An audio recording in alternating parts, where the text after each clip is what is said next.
ছাত্র জীবন থেকেই কাজ করে আসছি, মিছিল করছি, মিটিং করছি, বক্তব্য রাখছি, কত কি করছি ছাত্র জীবন থেকে। কিন্তু এই যে মানবধর্মী সেবামূলক এই কাজটি, এই কাজের সাথে সংযুক্ত হতে পেরে নিজেকে মানে এত ভালো লাগে, মনে হচ্ছে যে মানে আমরা বোধহয় সত্যিকার অর্থে যে কাজটি আগেই হওয়ার কথা ছিল সেটি অনেক দেরি হয়ে গেছে, এখন আমরা সেই কাজটি করছি।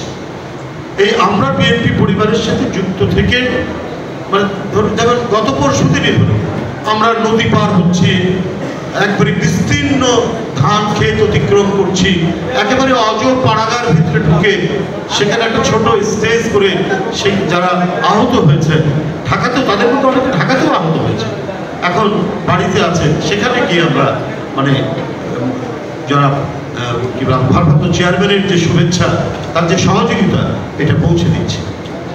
তো এই যে মানে কাজের যে ডাইমেনশন, এই ডাইমেনশনটা আমাদের প্রচলিত রাজনীতির বাইরে আমাদেরকে অন্য একটি জায়গায় নিয়ে গেছে, এবং যার মূল তত্ত্বাবধান এবং যার মূল পৌরোহিত্য এবং অভিভাবকত্ব আমাদেরকে এটা করতে উদ্বুদ্ধ করেছে তিনি তো আমাদের নেতা স্বয়ং তারেক রহমান সাহেব।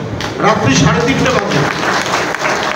3:30 বাজে হঠাৎ একটু ঘুম ভেঙলো, ভাঙলো, হোয়াটসঅ্যাপটা চেক করলাম, দেখি যে তিনি একটি অনলাইনের একটা নিউজ পাঠিয়েছেন, ফরিদপুরের নগরকান্দায় বিএনপির নামধারী কোনো লোক একজন গরিব লোকের বাড়ি ভেঙেছে।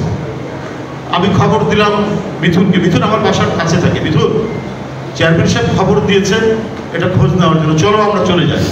এই যে একটা স্পিরিট, আরে কখন ঘুম থেকে উঠবো, আচ্ছা ঠিক আছে কালকের দিন আসুক যায়, কিন্তু এত রাত্রে উনি যে দিয়েছেন এটা যে আমাদেরকে কতটা প্রাণিত করেছে, কতটা উদ্বুদ্ধ করেছে।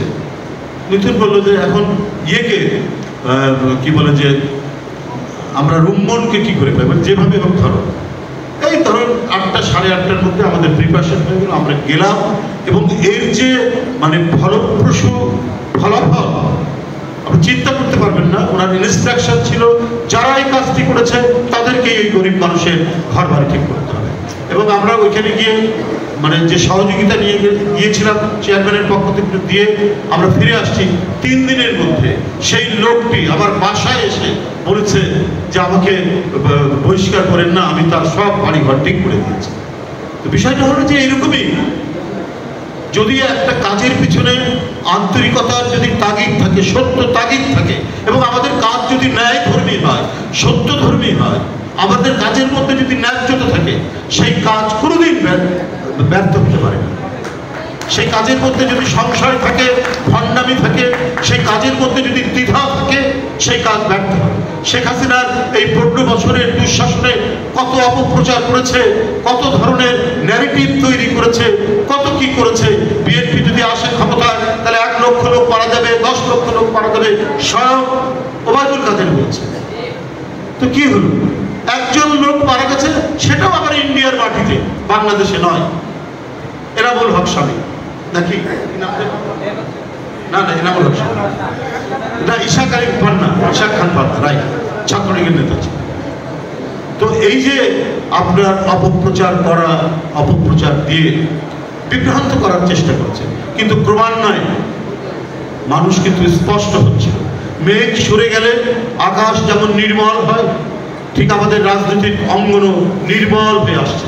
যখন দেখলাম যে প্রাইমারি স্কুলের শিশু, হাই স্কুলের ছাত্র এবং কলেজ ইউনিভার্সিটির ছাত্ররা এক কাতারে দাঁড়িয়ে একটি কাফেলা তৈরি করে শেখ হাসিনাকে পালাতে বাধ্য, কিন্তু আমাদের চেয়ারম্যান তার যে অটল, অব্যয় এবং প্রত্যয়দীপ্ত তার যে আহ্বান, এই আহ্বানের মধ্যে দিয়ে যে পটভূমি রচিত হয়েছিল, তার মধ্যে দিয়ে এই তারুণ্যের যে উচ্ছ্বাস, এই উচ্ছ্বাসে তাকে চলে যেতে হলো। এই হাসিনা বলেনি যে মালয়েশিয়াতে তারেক রহমানের মিল আছে, কারখানা আছে, 17 বছর জোর করে মানুষকে গুলি করে, বিএনপির নেতাকর্মীদেরকে কি বল গুম করে, অদৃশ্য করে, এত কিছু করার পরে কই একদিনও তো ওই কোথায় মিলটি, কোথায় কারখানাটি, মালয়েশিয়ার কোন জায়গায় সেটি স্থাপিত, সেটি দেখাতে পারলেন না।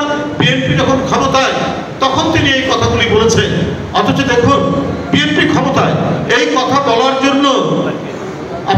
হাসিনাকে কিন্তু গ্রেপ্তার করেনি বিএনপি, বা তার কোনো দলের লোকজনকে গ্রেপ্তার করেনি, একটা মিথ্যা বানোয়াট অপপ্রচারের জন্য করেছে। তো ক্ষমতা আসার পরে দেখালে না কেন? কি ইন্ডাস্ট্রির নাম কি, সেই কারখানার নাম কি দেখাতে পারে। এইভাবে একটা মিথ্যা বয়ান তৈরি করে ওরা মানুষকে বিভ্রান্ত করার চেষ্টা করছে। তাই আমরা বলি যেটা সত্য সেটার পক্ষে থাকা দরকার।